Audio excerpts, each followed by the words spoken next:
Assalamualaikum warahmatullahi wabarakatuh. Waalaikumsalam. Alhamdulillahirabbil alamin. Puji syukur senantiasa kita panjatkan kepada Allah Subhanahu wa taala, di mana pada hari ini kita berada di tempat ini dalam satu kegiatan, yaitu sosialisasi yang mana akan disampaikan oleh calon guru penggerak angkatan 9 di TK Negeri Wilayah ini, dan ini merupakan satu pengibasan terhadap pengalaman atau praktik terkait dengan budaya positif yang sudah diterapkan di lingkungan kelas dari calon guru penggerak pada hari ini, di mana di TK Negeri Wilayah ini ada 2 calon guru penggerak yang sedang berjalan mengikuti pelatihan program guru penggerak di tahun 2023 ini. Selawat dan taslim semoga dapat tercurah kepada junjungan kita Nabiullah Muhammad SAW, Nabi yang merupakan suri teladan, rahmatan lil alamin, rahmat bagi seluruh alam. Baik, pada hari ini saya harap bunda-bunda dapat mengikuti kegiatan ini dengan baik, dapat menyimak kegiatan ini, sosialisasi yang akan disampaikan oleh calon guru penggerak ini. Tentunya pada hari ini akan mensosialisasikan terkait dengan penerapan budaya positif di lingkungan sekolah, di lingkungan kelas secara khususnya, dan lingkungan sekolah pada umumnya. Dan Bapak Ibu, nanti apa yang disampaikan juga akan bisa menjadi inspirasi bagi ibu-ibu untuk dapat menerapkan juga budaya positif ini di lingkungan kelasnya. Nah, sebagaimana kita ketahui bahwa program guru penggerak ini yang angkatan 9 sudah berjalan kurang lebih 2 bulan ya, dan insya Allah akan selesai di bulan April kalau tidak salah. Dan pada kesempatan ini ada 2 yang akan memberikan sosialisasi budaya positif. Nah, budaya positif itu ada 6 yang mereka akan sosialisasikan. Yang pertama adalah disiplin positif, kemudian yang kedua teori motivasi, hukuman konsekuensi, kemudian ada juga teori kontrol, kemudian keyakinan kelas, dan segitiga restitusi. Nah, dari segitiga restitusi nanti bisa mungkin mendapatkan penjelasan bahwa anak-anak itu apabila ada kesalahan tidak langsung diberikan judgement atau tidak langsung tidak langsung diberikan dihakimi tapi dicarikan solusinya. Dan memang sekarang ini untuk hukuman tidak boleh dilakukan, meskipun bentuknya edukasi, tetapi itu berupa hukuman tidak boleh. Yang boleh dilakukan adalah konsekuensi, yang tentunya ada kesepakatan dengan siswa-siswi kita, seperti itu. Dan untuk pemaparan selanjutnya nanti akan disampaikan oleh calon guru penggerak kita. Mungkin sekian dari saya, dan untuk calon guru penggerak silakan berbagi, dan mudah-mudahan kedepannya dapat lebih diterapkan lagi di lingkungan sekolah ini, dan dapat juga berbagi di komunitas yang lebih luas, apakah itu di tingkat KKG, dan tidak terbatas hanya di satuan pendidikan, tetapi juga bisa berbagi di KKG untuk dapat memberikan pemahaman kepada rekan-rekan guru yang lain bahwa seperti inilah budaya positif yang memang sangat tepat untuk diterapkan di lingkungan kelas dan lingkungan sekolah. Sekian, terima kasih atas perhatiannya. Wabillahi taufiq wal hidayah. Wassalamualaikum warahmatullahi wabarakatuh.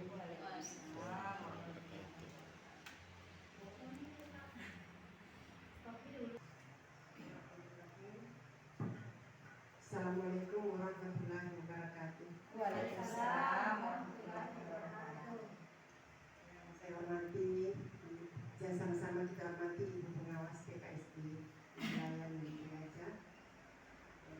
Saya banggakan, kita banggakan sama-sama CDB, guru TK Negeri kami.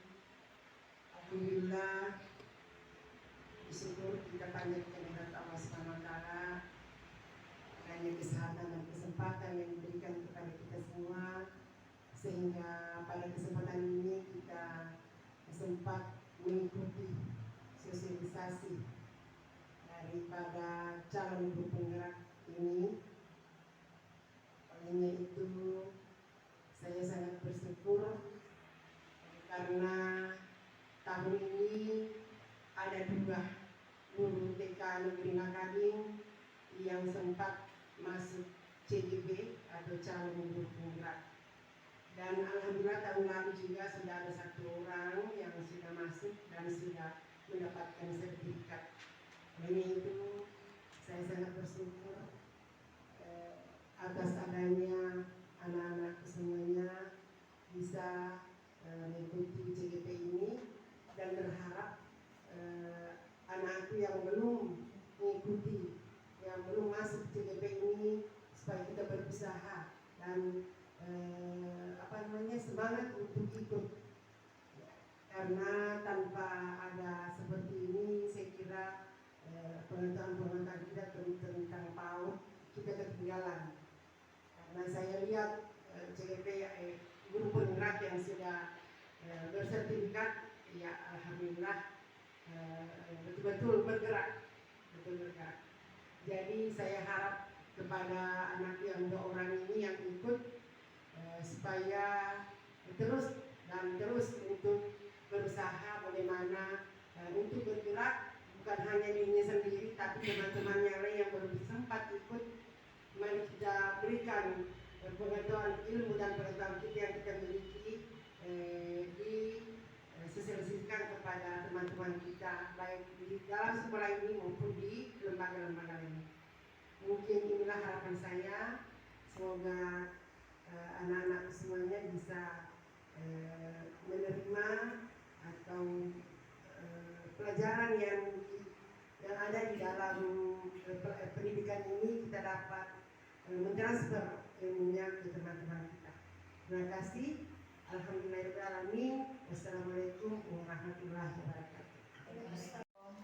Bismillahirrahmanirrahim. Assalamualaikum warahmatullahi wabarakatuh. Waalaikumsalam warahmatullahi wabarakatuh. Sebelumnya saya mengucapkan banyak terima kasih atas kehadiran ibu-ibu rekan sejawat di tempat ini untuk mengikuti diseminasi budaya positif, sosialisasi pelaksanaan dan berbagi pemahaman mengenai budaya positif yang telah saya peroleh pada pendidikan guru penggerak. Untuk menghabiskan waktu, saya mohon izin untuk memulai kegiatan ini.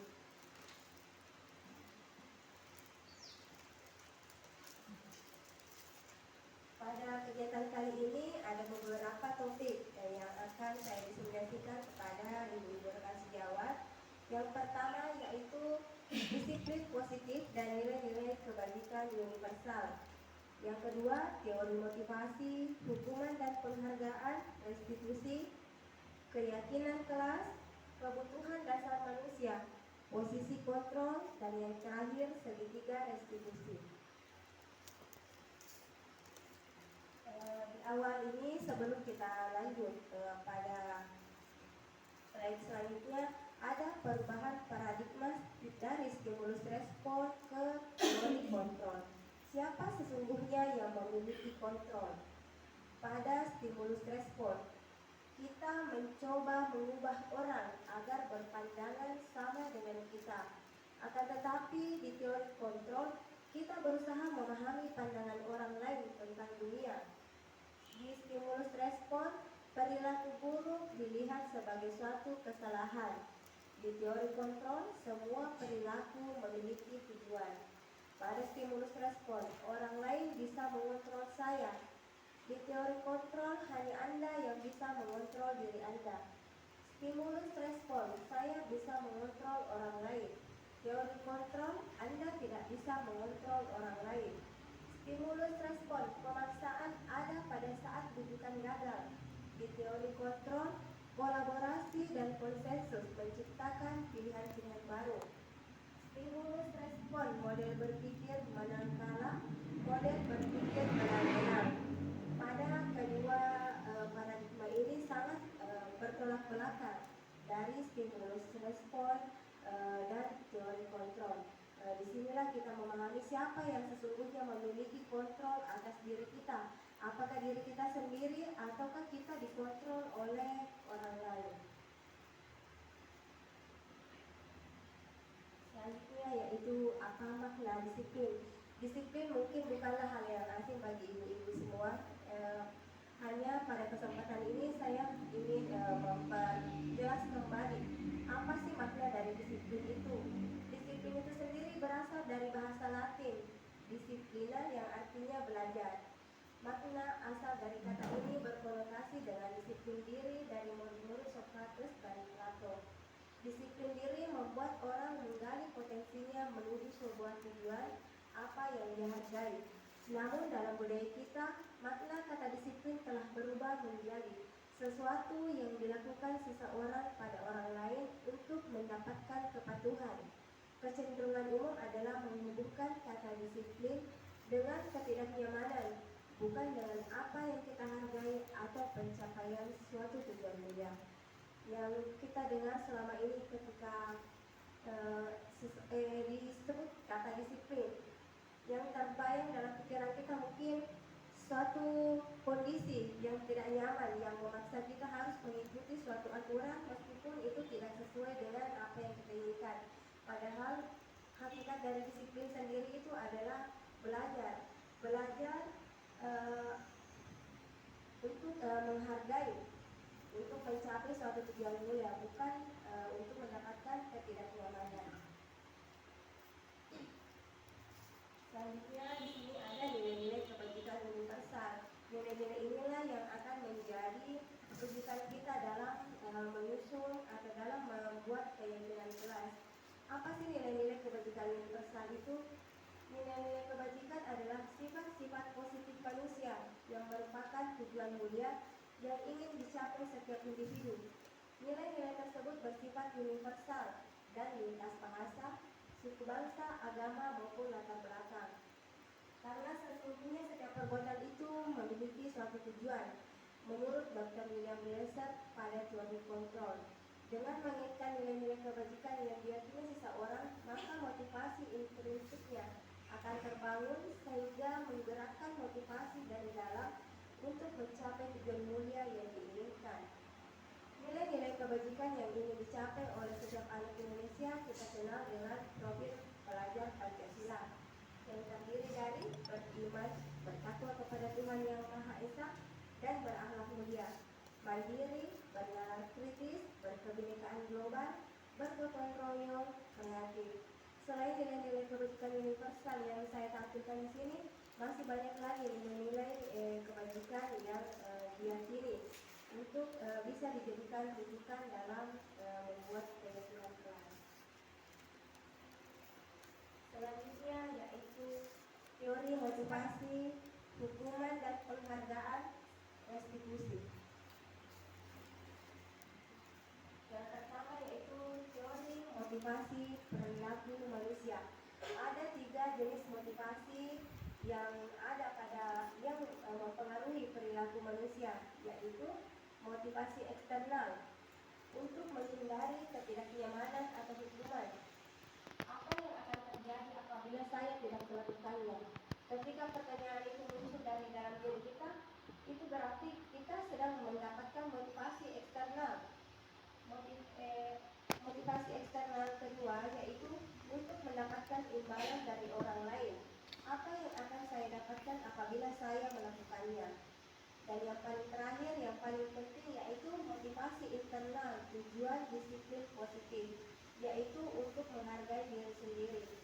Saya akan menjadi orang yang seperti apa bila saya melakukannya. Selama ini dalam setiap kegiatan tentu kita sering mendapati hal ini. Ketika kita atau anak-anak kita melakukan sesuatu, mereka melakukannya yang pertama adalah untuk menghindari hukuman. Yang kedua, mereka biasanya diiming-imingi oleh hadiah. Oh, jika saya melakukan ini, saya akan mendapatkan bintang sekian. Jika saya melakukan ini, saya akan mendapatkan pujian dari guru.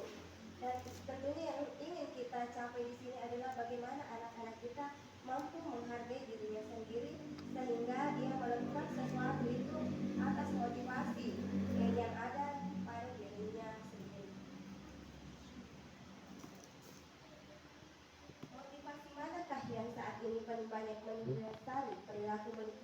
sekolah. Pada kesempatan saya ini saya ingin meminta pendapat pada ibu guru rekan sejawat, motivasi manakah yang paling banyak mendasari perilaku murid-murid ibu-ibu di kelas? Ada yang ingin berbagi pengalaman pada sesi ini? Baik, terima kasih. Bismillahirrahmanirrahim. Assalamualaikum warahmatullahi wabarakatuh. Adapun motivasi yang di sekolah kami yang sering kami lakukan untuk saat ini, karena pada saat kegiatan pembelajaran ada dalam lembar kerja anak, mungkin kita selalu memberikan bintang, Bu ya.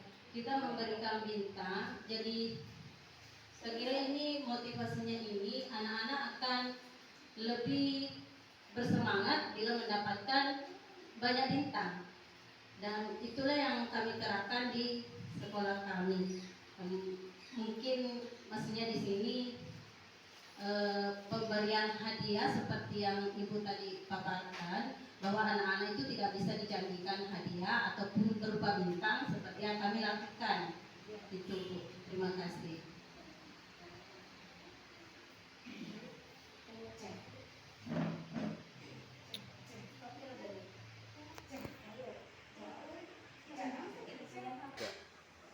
Terima kasih atas pendapat dari Ibu Ani yang menyatakan bahwa selama ini pemberian bintang pada anak-anak itu sebenarnya bukanlah sebuah janji, tetapi itu adalah bentuk apresiasi. Jadi pemberian bintang itu sah-sah saja karena kita tidak menjanjikan sesuatu kepada anak-anak, tetapi kita mengapresiasi apa yang telah dia lakukan pada hari itu. Dan itu bukan termasuk motivasi eksternal yang mendasari perilaku murid-murid di sekolah. Baik, saya lanjut ke slide berikutnya. Merdeka. Pada saat sekarang ini sesuai dengan kurikulum yang sedang kita jalankan, yaitu kurikulum Merdeka, namun lebih memperjelas lagi apa sih merdeka itu sebenarnya. Menurut Ki Hajar Dewantara, merdeka itu artinya tidak hanya terlepas dari perintah, akan tetapi juga cakap buat memerintah diri sendiri. Jadi sangat jelas sekali bahwa merdeka itu adalah ketika kita mampu mengontrol diri kita sendiri. Itulah merdeka yang sesungguhnya. Selanjutnya didukung oleh penghargaan.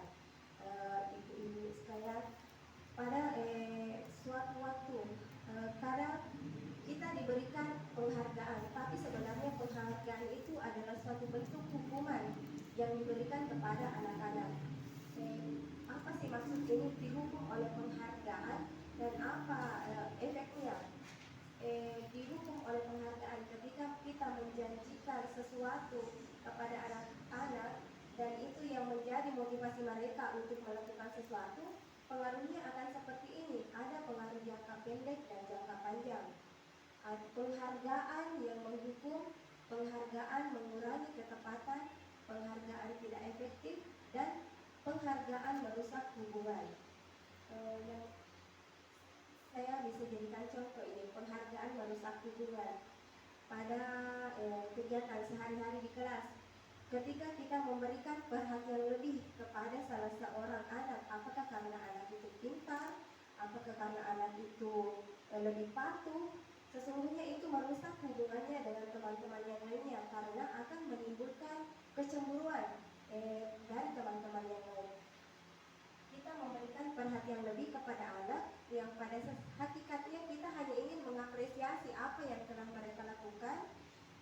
Ternyata itu bisa merusak hubungannya dengan teman-teman lainnya dengan menimbulkan kecemburuan. Begitu pula memberikan penghargaan yang berlebihan itu menjadikan tindakannya tidak efektif. Karena kenapa? Dia akan selalu berharap ketika melakukan kegiatan itu, dalam pikirannya dia akan selalu berharap akan ada hadiah setelah ini atau akan ada pujian setelah ini. Dan ketika kita tidak memberikan hadiah itu atau kita tidak memberikan pujian itu, itulah yang akan mengakibatkan kekecewaan kepada anak-anak itu sendiri. Selanjutnya masih didukung oleh penghargaan. Penghargaan mematikan kreativitas dan penghargaan mengurangi motivasi intrinsik. Pada bagian penghargaan mengurangi motivasi intrinsik, anak-anak melakukan sesuatu itu karena didasari oleh motivasi eksternal, karena takut hukuman atau karena ingin mendapatkan pujian. Sesungguhnya dia sedang motivasi dari dalam dirinya itu hilang, karena yang lebih mendasari tindakannya yaitu ketidaksukaannya terhadap hukuman dan kesukaannya terhadap hadiah. Selanjutnya saya akan membahas tentang keyakinan kelas, yaitu mengapa tidak peraturan saja, mengapa harus keyakinan kelas. Sebagaimana dalam satu lembaga ada yang namanya peraturan yang memang harus atau wajib ditaati oleh seluruh peserta didik yang ada di lingkungan sekolah tersebut. Di sini mengapa bukan peraturan saja, mengapa harus keyakinan kelas. Yang pertama yaitu mengapa kita memiliki peraturan harus menggunakan helm bila mengendarai kendaraan roda 2. Ini merupakan peraturan yang umum bagi kita. Kemudian mengapa kita memiliki peraturan 3M, menggunakan masker, mencuci tangan, dan menjaga jarak 1,5 meter. Ini juga merupakan peraturan yang umum. Mengapa kita memiliki peraturan harus datang tepat waktu pada saat mengikuti pelatihan? Selanjutnya, untuk mendukung motivasi intrinsik, kembali ke nilai-nilai atau keyakinan-keyakinan lebih menggerakkan seseorang dibandingkan mengikuti serangkaian peraturan-peraturan. Terkait dengan budaya positif, yang pertama yaitu lingkungan positif, kemudian yang kedua keyakinan kelas, dan ketiga peraturan kelas. Ibu-ibu yang saya hormati, slide yang ketiga ini kita lihat ada kesepakatan kelas yang telah kami buat, yaitu yang pertama datang tepat waktu, mengucapkan salam, kemudian menjaga kebersihan sekolah, berdoa sebelum dan sesudah kegiatan, dan aktif dalam pembelajaran. Kesepakatan kelas selanjutnya yaitu yang pertama, kami guru dan murid yang saling menyayangi. Kemudian kami murid yang semangat belajar. Dan ketiga, kami murid yang peduli dengan teman-teman. Nah, dari kesepakatan kelas ini, di sini ada perbedaan, bisa masuk keyakinan kelas. Barangkali ibu-ibu di sini ada yang bisa menyampaikan pendapatnya yang mana sebenarnya bisa masuk ke kesepakatan kelas dan yang mana bisa dinilai dimasukkan sebagai keyakinan kelas. Saya persilakan kepada ibu untuk menjawab dari apa yang menjadi kesepakatan kelas dan keyakinan kelas. Ibu Rahma.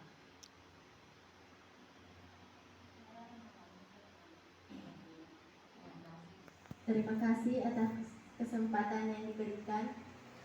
Menurut saya, keyakinan kelas yaitu kami guru dan murid yang saling menyayangi, kami murid yang semangat belajar, kami murid yang peduli dengan teman-teman.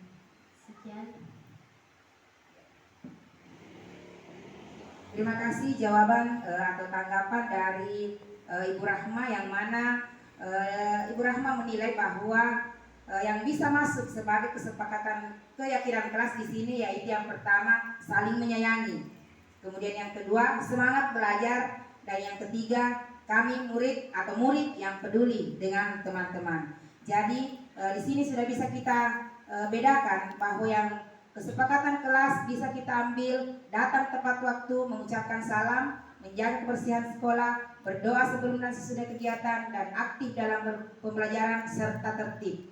Dan yang masuk keyakinan kelas yaitu saling menyayangi, kemudian yang kedua semangat belajar, dan ketiga peduli dengan teman-teman.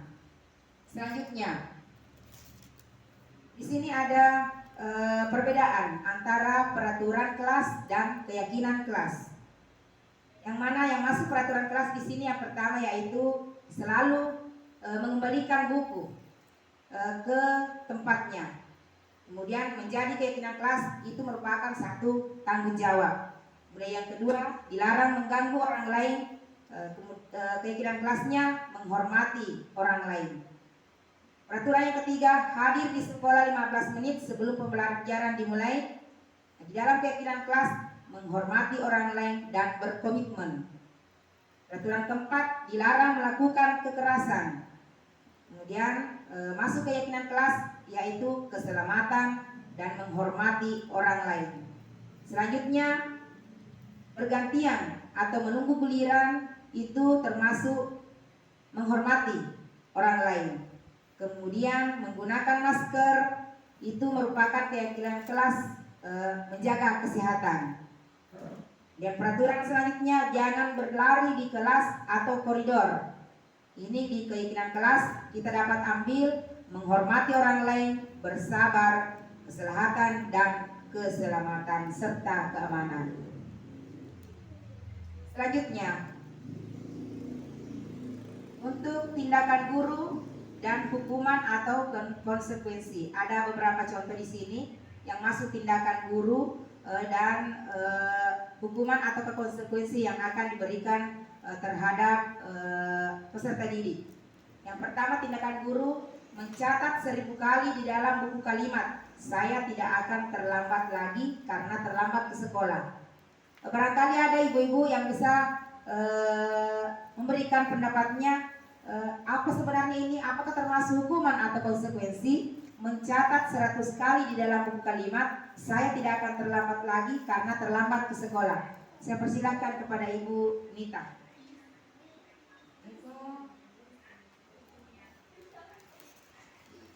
Terima kasih atas kesempatan yang diberikan.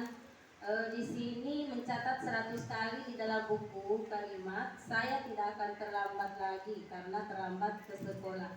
Menurut saya ini mungkin merupakan suatu konsekuensi. Terima kasih. Ya, jadi mencatat 100 kali di dalam buku kalimat ini menurut pendapat dari Bu Guru itu masuk konsekuensi. Karena memang di sini konsekuensi itu dalam arti kita memberikan satu kepada anak-anak supaya anak-anak betul-betul bisa mengubah dari perilaku yang telah dilakukannya. Kemudian yang kedua, lari mengelilingi lapangan basket 2 kali karena terlambat hadir di sekolah. Menurut kami yaitu merupakan satu hukuman. Ini hukuman karena ini dianggap fisik karena lari mengelilingi lapangan basket 2 kali karena terlambat hadir di sekolah. Itu yang merupakan tindakan contoh-contoh tindakan guru. Selanjutnya perbedaan hukuman dan konsekuensi.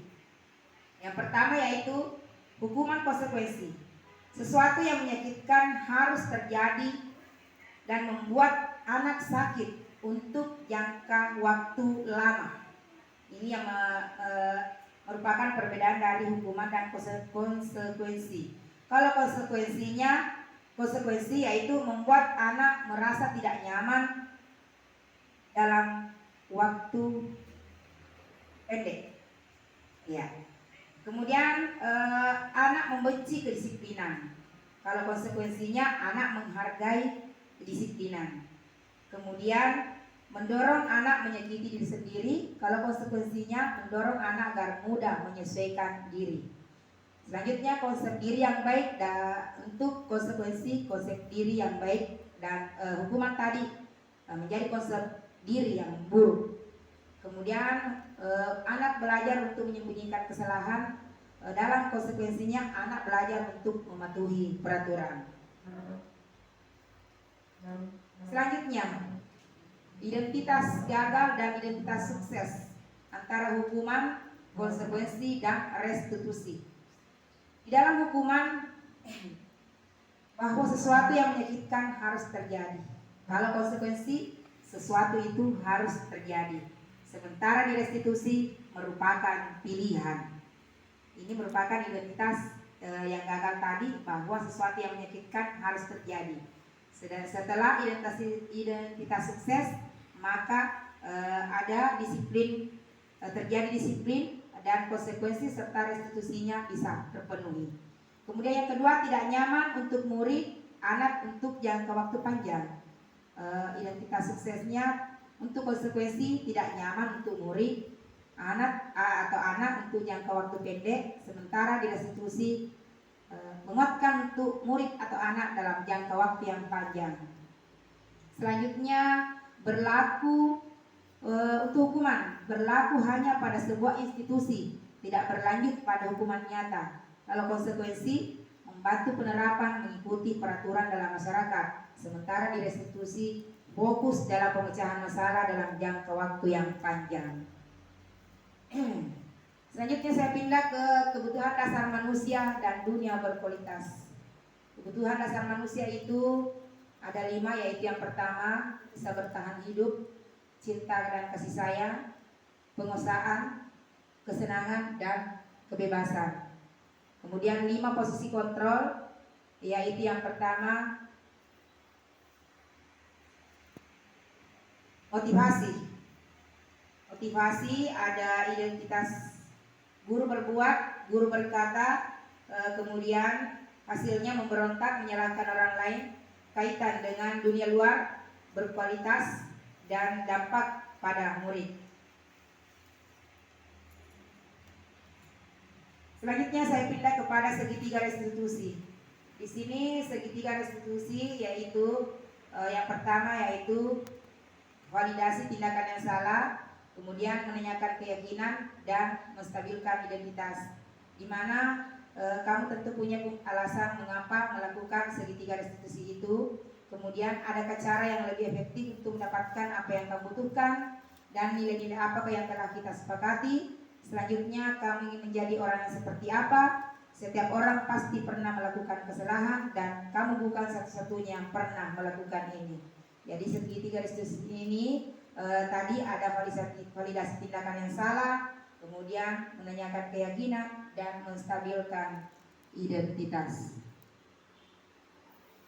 Sebagai contoh bahwa untuk menstabilkan identitas, membuat anak merasa gagal karena berbuat salah menjadi positif terhadap dirinya, yaitu yang pertama, guru berkata berbuat salah itu hal manusiawi, tidak ada manusia yang sempurna. Kemudian bapak ibu juga pernah berbuat salah, kita pasti bisa menyelesaikan masalah ini. Kemudian bapak ibu tidak tertarik mencari tahu siapa yang benar dan siapa yang salah. Selanjutnya, kalau kamu menyalahkan dirimu sendiri terus, maka apakah kamu bersikap baik pada dirimu sendiri? Validasi kebutuhan di sini yaitu membantu murid mengenali kebutuhan dasar yang ingin dipenuhinya ketika melakukan kesalahan. Seperti dalam ungkapannya, guru berkata bahwa kamu bisa saja melakukan hal yang lebih buruk, tapi kamu tidak melakukannya, kan?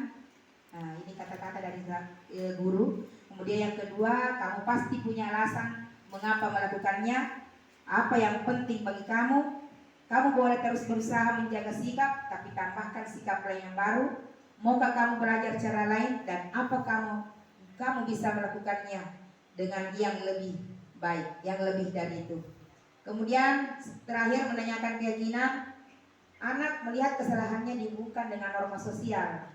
Ini dapat dilihat dari perkataan atau guru berkata bahwa apa nilai-nilai yang kita percaya di kelas kita, nilai-nilai universal apa yang telah kita sepakati.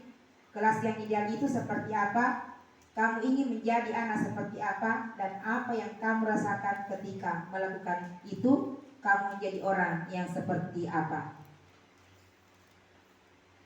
Untuk sesi terakhir yaitu refleksi. Di dalam refleksi ini ada beberapa atau hal yang ingin kami minta tanggapan kembali dari rekan-rekan atau ibu guru, bahwa setelah mengikuti sesi yang kami perlihatkan tadi, sebenarnya bahwa apa yang kami bagikan ini kami dapat dari pengetahuan dan ilmu pengetahuan yang kami dapatkan dari guru penggerak ini, dan kami bagikan kepada rekan-rekan guru. sehingga muncul pertanyaan dari kami kepada ibu-ibu bahwa bagaimana sebenarnya, bagaimana perasaannya setelah mengikuti sesi ini, dan makna disiplin dan motivasi intrinsik yang mana yang dimaksud yang pernah kami jelaskan tadi di dalam pembahasan kami ini.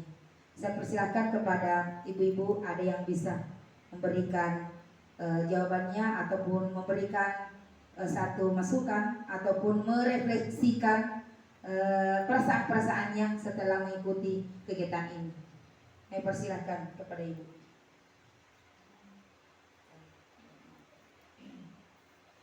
Bismillahirrahmanirrahim. Assalamualaikum warahmatullahi wabarakatuh. Alhamdulillah, saya ucapkan terima kasih banyak atas kesempatan yang diberikan. Baiklah, di sini saya akan merefleksikan apa yang saya dapatkan di sini selama pemaparan materi tersebut di atas.